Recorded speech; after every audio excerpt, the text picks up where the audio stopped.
Jack Straw on the shakedown, man. Snowed in. Doesn't happen very often when we're at home. Occasionally on the road. We live outside Nashville.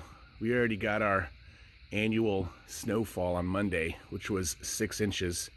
That just seemed to never stop dropping. Yesterday, things started again.